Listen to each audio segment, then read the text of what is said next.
I just want to take a moment and talk about why we want to do this. The idea of having people share their personal struggles is because in our business, I get to speak to people that have various health conditions on the day-to-day. And often, the common theme amongst these people are that they feel isolated and they feel alone in their condition. And to me, being on the receiving end of it, I think to myself, I've just spoken to 3 people that have the same condition as you do today. So I'm hoping that through having these conversations with people and them sharing their personal struggles, we can empower those with hope, with guidance, and even speak about some of the pitfalls that they might face down the line. That's why we do it.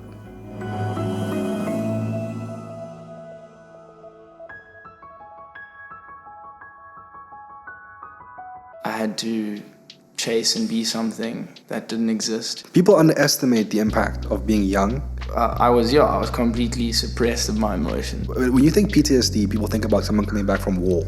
You should learn how to be a man. That's how it is. You mentioned to me even that you went into debt trying to keep up this facade of an individual you didn't like. Yes. It really depends on the person and what you connect with, but it has to be something you're doing differently. So, hi Ewan. I just want to thank you for being here today. I appreciate us being able to have the conversation. This is one that's near and dear to me. I actually spoke to Kevin about this on a different episode, and I didn't give it the credit it deserved purely because I wanted to get to a different part of a story. But I'm glad we can talk about it today. So we'll kick it off by saying, look, Ewan, tell us what is wrong with you. My pursuit of trying to fit in led me to this identity crisis. Identity crisis is interesting. But then let's circle back to you saying the pressure of fitting in. Where did this start for you? I would say from my young primary school days, I always felt like I had to chase and be something that didn't exist. You know, this like popular idea around trying to fit in to private school dynamic, what a private school boy should be, should adhere to. Okay, so when you say what it should adhere to, paint me a picture. What do you feel like you had to fit in? What was the mold? The mold was, bullying other school boys, making them feel less of is kind of the idea. If you're not a part of the specific group of boys, if you're not sporty, if you don't have analytical brain, which is a big thing at that age, I feel like, if you don't have that mathematical brain, creative side is like frowned upon. So it's not a unique experience. I can imagine every movie always paints you got this character of the jock that is the popular one, and like the part that I like you saying is the analytical side, because people don't talk about that much, but that is interesting. So then run me through who you identified as before this event of this period of time. What was that Ewan? Who was he? I would say, weird, creative, funny, like golden retriever energy. I always have been from a young age. I really preside with a lot of my family's values of, also treating everyone how you would treat yourself, equality. Okay. You mentioned creative. What does it mean to be creative? Like growing up, because I don't even know what one associates with being a creative. Like I used to make funny noises or like impersonate funny things or draw like weird different photos at the time. I'd say a little bit wasn't the norm, I would say. I would sometimes dress up or whatever, different clothing, or wear my sister's makeup because I was curious. I was a very curious kid as to how and why we had to do things in specific ways, I would say. Yes. And I guess, the way that sounds to me is like you being curious for life and like the different versions, different people, how people interact. It's like someone who appreciates or curious about the human condition. You know what I mean? Exactly. That's kind of what that is. And that's why I studied psychology, human condition, human observation. I've always been curious as to how the world works and why it works in that way, So are your parents creatives? Yes, so my dad is a film producer, and Okay. my mother's a homeopath. So then, yeah, I mean, that's classic. It's not this archetypical jock movie character that you think about. Exactly. But then run me through, this individual now goes to school, and you're kind of confronted with, I don't want to say antithesis, because it's not like a different human being, but there's different versions. Everyone gets to this place, they're thrown in with a whole bunch of each other, and now got to figure out how do we get on. And it's obvious that the ones, and this is normal, I think, for everyone, is the normal that the one that's extremely extroverted, very loud, the athlete, the one that's just physically stronger, that's the one that suddenly starts to take on this popularity role. And they then use that and abuse that. Run me through what was that like for you. For me, from my family background, I was always loved and appreciated for being different, expressing myself where I am, and going into that school setting where often shut down, treated badly. I was completely suppressed of my emotions, and it was difficult because I was confused at the time. I was really confused why, I couldn't be myself. Well, first of all, it'd be very confusing because you're in a crucial time period. People underestimate the impact of being young, or in that space of those developmental years, and how things in that space, how that impacts you for your rest of your life. Oh, yeah. If you don't deal with it at some point in time. So let's go back to some of these stories. Tell me some of these moments that really stood out to you. Yeah, I would say a defining moment for me was moving into high school. There were certain things where I felt like I could try and explore, just trying to be more authentic self in a sense. Like I went to this party where you're supposed to dress up in like something with your name, like with an E, Ewan. I decided to go as like Elvis Presley, and I came with like my grease hairspray, nice, like interesting Costume. Costume, long bottoms, all of that stuff. And none of the guys dressed up, none of the girls dressed up. All the guys kind of like laughing at me, thought it was weird. Girls also thought I was just a bit odd or strange at the time. And it was hard to have that introspection that I couldn't be myself. Yeah. It's just another, and why was I hanging around those memory of that being the case. Because when you tell the story, obviously people listening and be like, yeah, I get it, like that sucks. And it's not a story like some of the ones we're going to discuss in a moment where people are generally criminally abused. But it's one that psychologically impacts you. It's not just one, it's many of these, it's a version of them. Exactly. And it's every single time you're being nudged into a different version of who you're supposed to be. And every time you try to be yourself, you get negatively reinforced. Exactly. And that just affects so many kids, career choices, career developments on being this something. I was doing a little bit of research on bullying, and they mentioned PTSD. And like, when you think PTSD, people think about someone coming back from war. And I'm like, well, is bullying like akin to someone going to war? And then when you start exploring like some of what bullying is, you're like, this stuff is heinous, right? Like so in South Africa, for example, we have this initiation, we have these hazings, and I think many other countries have them, but they've kind of taken them out of the system already, given they always get out of hand. And there's one story that comes to mind that when I was growing up, we heard about. It was in the news of these guys that were initiating this grade 8 pupil, and they had him in the bathroom, and they took a shoe brush and they put polish on it, and they just took his testicles, and they were just scrubbing until it was bleeding. And you think about that child would definitely have PTSD from that. That is not an event you get. You just walk away from unscathed. Yes. So I was actually wondering whether you've heard any of these type of unbelievable stories that growing up. Well, just to go back on trauma and stress. Someone who studied psychology myself. Yeah. PTSD is a big triggering thing. The horrible part about it is it can come about any time in your life. You can be 24 my age. Someone says something that they used to call me, about like if I had cauliflower ears. Like, I hear it now. It doesn't affect me, but it still brings that trigger, that horrific feeling back. That's what PTSD I think is for people. Yeah. And I think from my school and a lot of private school boys' education had these terrible initiation structures around you are less than, and that is the point. You are less than, any kind of sensitivity, honesty, or vulnerability shown in that sense is completely against, and you should learn how to be a man. That's how it is, That's the struggle. Yeah, and well, first of all, is it their interpretation of what a man is? Because that's also a whole other discussion. Yeah. But no one, they themselves trying to figure it out for themselves. But now they're imposing that will on someone else who's also trying to figure it out for himself. It's a complicated. This is the part I was thinking about. It was confusing me.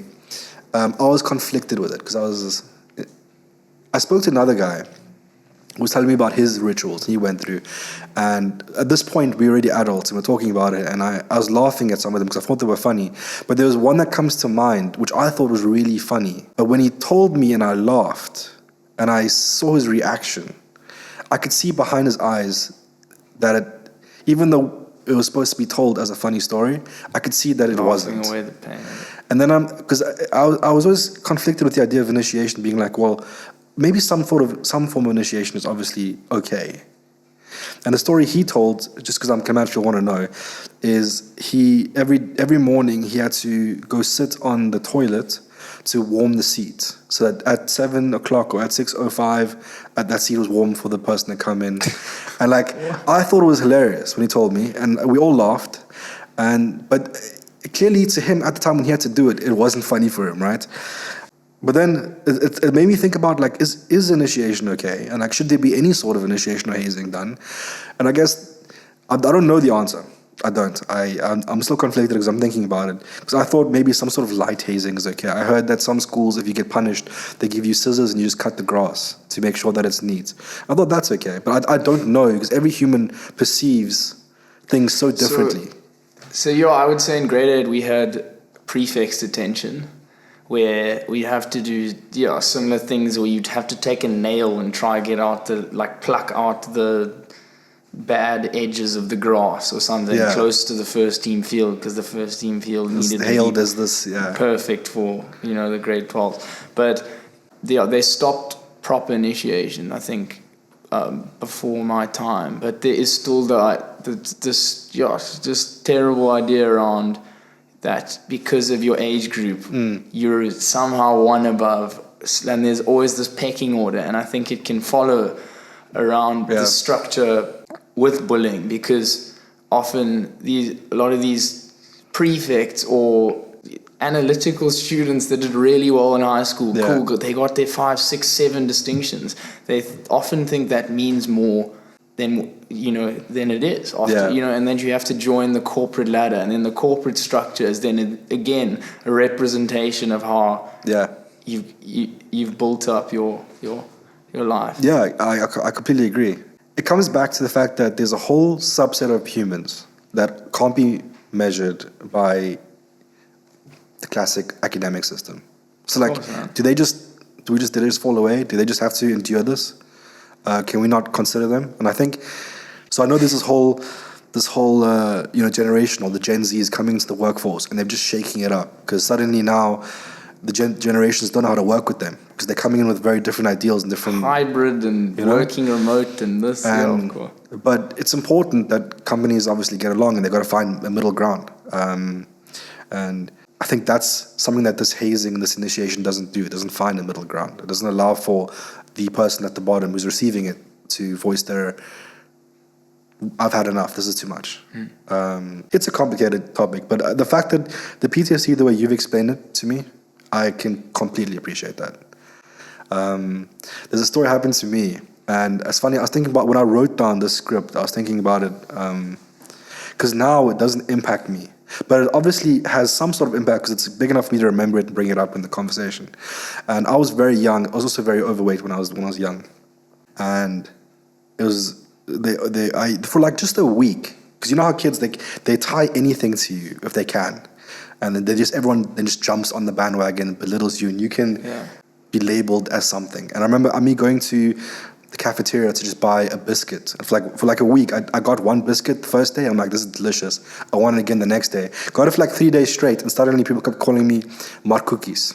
Mark Cookies. They just tied the name Cookies to my name. Now, as a kid, if you tell someone this as an adult, you're like, oh, what's the issue? What's the issue? Yeah. But as a kid, it cut deep. It cut so deep. Something as binary as called tying the word cookie and my name together. But the fact that I can still remember it and bring it up now means that there's obviously layers that still has an impact. Exactly. And those are the kind of things I think people don't talk about enough. Like even the microbullying. And now we were talking before this podcast. You're saying, yeah, well, at least back in my generation, you left the school and it ended. Now it doesn't end anymore. You got cyberbullying. Cyberbullying is insane. Exactly. Yeah. How about? I mean, this is more your generation. Talk to me about cyberbullying.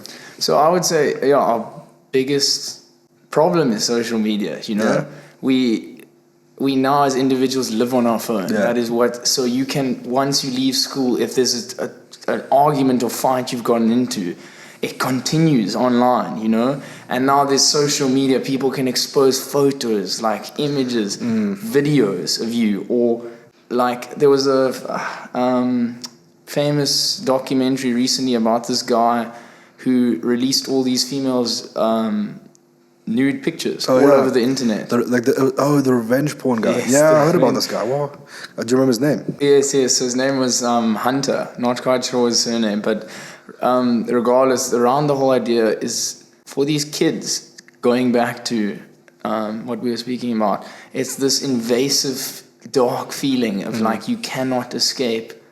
You know, school life, home life becomes everything for you. You know. Yeah. Well, that's all you know.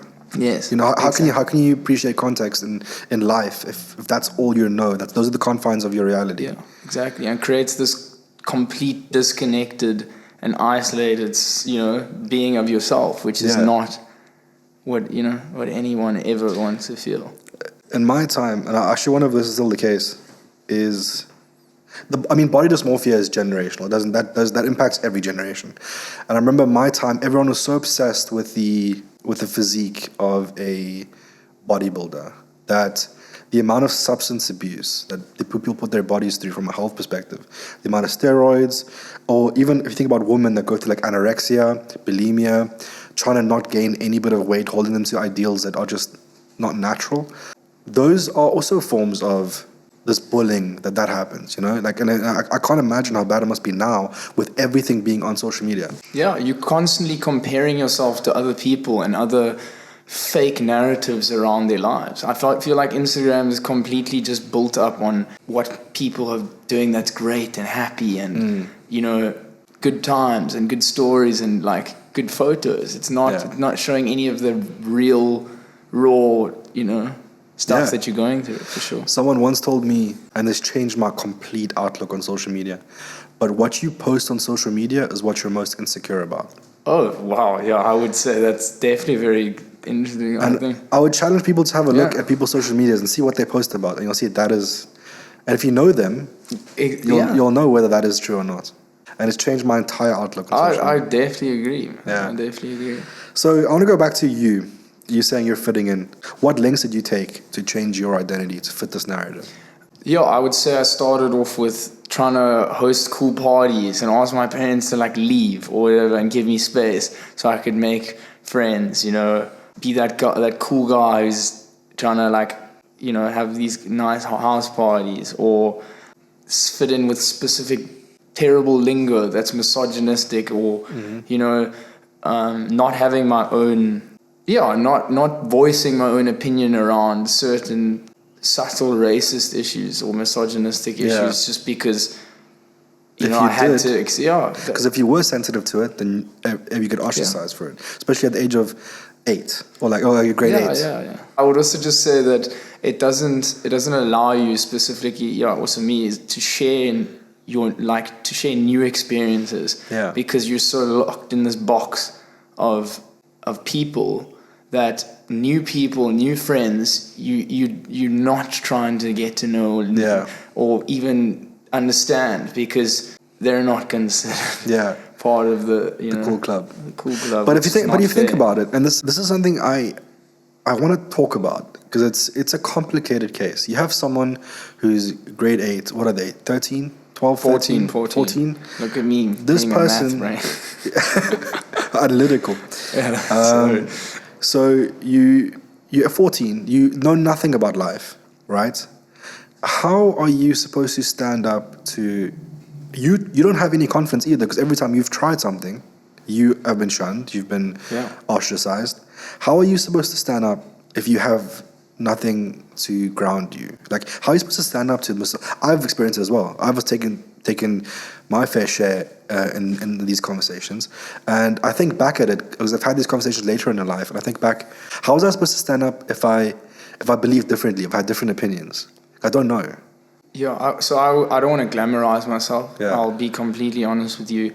I became the person I hated, and I fueled the fire and joined the group of bulliers, and I would bully people for a good number of my high school days, and I don't think people have the ability to admit when they were wrong. Well, not even wrong, when they did similar things, or even coming out, putting my foot down and saying, you know, I heavily regret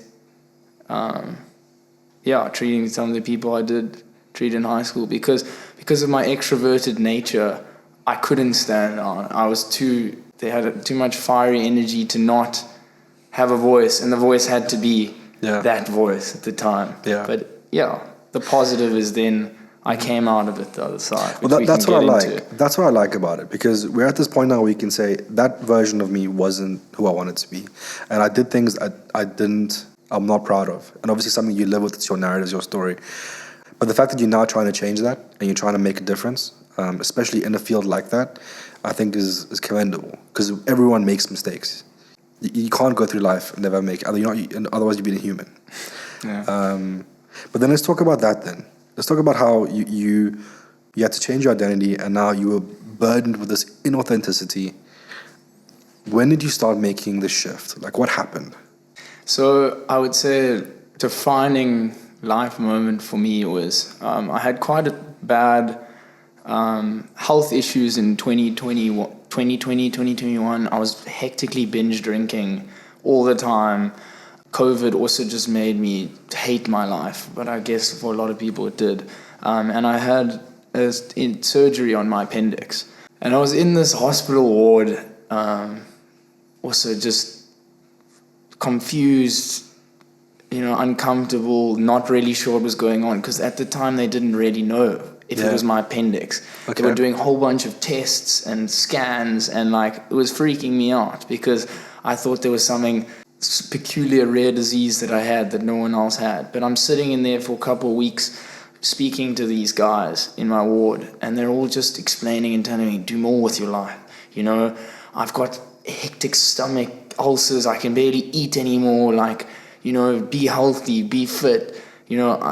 So much of what I did in my 20s is just all catching up to me now, and that was just a kind of oh my God, that I can't. It was in my face, seeing it. So you were faced with your possible future. Yes, exactly. Yeah. That's quite an intense visual moment. Yeah, the guy next to me was 50, but looked like 88, for example, just... Yeah. Were you alone in the hospital that day? I was for a bit, yeah. Is that so? You were just sitting there with your thoughts, kind of thinking about this? Yes, just complete crisis on my health, yeah. So what happens next? What happens next for me? I started running, actually. I would say what happened next was moving to Cape Town at the beginning of last year was my best move, because I was in Pretoria for 3 years. There's still that horrible culture in Pretoria a lot of the time around high school. It still follows you a bit. Some of that similar traditions, similar ways of dealing with stuff. Yeah. Especially males, is just drinking obsessively, numbing yourself, taking drugs, doing that. So that is interesting. So you change your environment, and that was quite defining for you. Did you know you had to change your environment, or were you drawn to change your environment? No, I would say I definitely had to change my environment, because I was still having issues around binge drinking and spending excessive money when I'm out. Or this was still elements of that side that I couldn't seem to disappear, and would come out maybe when I'm drinking or stuff. So it was really having to go through that acceptance as the first kind You of step. mentioned to me even that you went into debt trying to keep up this facade of an individual you didn't like. Yes. There And was that- a time when I got into Yeah. I'd say quite a bad credit card debt because, I would try be this cool, popular table guy Yeah. or get drinks and, that with money that just didn't exist. And, And because, I mean, when you go from school and now you're in the adult world, that is the necessary. It's the financial aspect of I'm this big guy, big baller. And to keep up that facade now it impacts your life negatively, but in a different way. Oh, Going into credit, going into that stress. So you're in Cape Town. You've changed your environment. What is it? What happens? What talks to me about that period of your life? So, definitely with self-discovery comes self-acceptance. And I started to realize, because I've lived with myself, how to be alone with yourself, but really be alone with yourself. And what I mean by that is, being alone doesn't mean you're alone. You can still see your friends go on the promenade for like a small walk, read more often, tell yourself every day that you're good enough, wake up. Doing a daily routine was the biggest thing for me as someone who's ADHD. Brushing my teeth with like my left hand, for example, something, that I know I have to do. And it's weird, it's different, but... Yeah, but having the routine is important. Yeah, it's very important. And like writing things down and making sure you're ticking boxes, it really helps with a sense of positivity and reinforcement that you're getting things done and you're getting through How did you know how to do that? How did you know that would help you? I actually saw it on a podcast. Yeah. Try something like scream in the mirror and see if, like, tell yourself how great you are. So I didn't, for some of that stuff can be a bit corny and, not realistic. But it really depends on the person and what you connect with. But it has to be something you're doing differently. So you went on a search to find answers to how do I become more authentic. Yeah. And then researching these things, they're giving you these tips and these tools.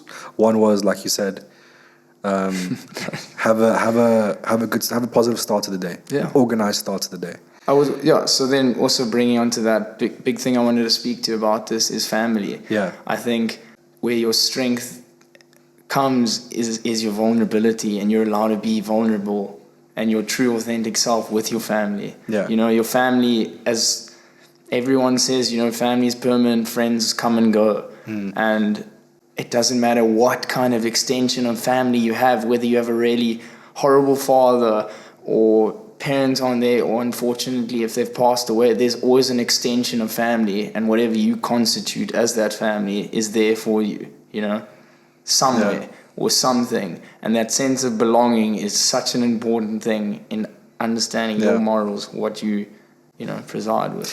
If I go full circle on your story, it's funny how in the beginning your family was something that made you feel out of place, something you were worried about sharing with people at school who were the bullies, for example. But at the end of this, you now have a huge sense of, I want to be more like them. And I appreciate them very differently now. When did you wanting to go back to them and to adopt their values and have a different, deeper respect for them, where did that come from? It came from a lot of inspiration from what they've achieved in their life, what they've done for their relative, communities. Like the film industry, my dad has, helped so many people in this country with what he's done, what he's wrote. A lot of it is about the struggle and oppression we see. My mother also helps with, natural medicine and a system of not chemicals and antibiotics, and it's really healthy stuff. Yeah. And the kind people they are as well, I would say it really helped me understand and possess a bit of empathy, which I've needed for my own studies in psychology. And that, my parents didn't come from anything themselves and had really terrible parents. So they wanted me and my sister to have a life they didn't, and that's also why I appreciate them, I'd say the most. That's nice. I just love the idea that something that you thought or you perceived to be the problem was actually at the end of the day something that is your solution now.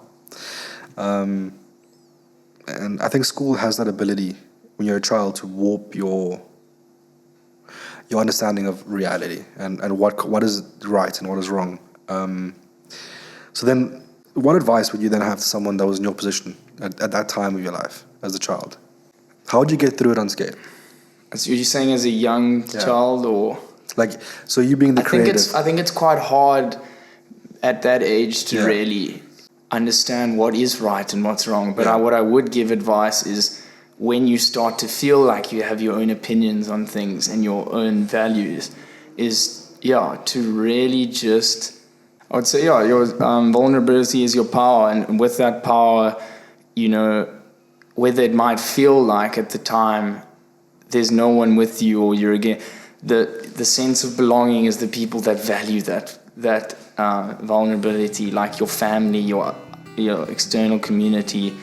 It doesn't have to necessarily be your friends at the time, you know. So I think that's a great point. Yeah, I just want to thank you again. Appreciate you coming out today. Thank you. It was honestly such a very interesting conversation, insightful, and I hope I at least connected to some people. It doesn't have to be relatable. It doesn't have to. Yeah, I'm sure it did.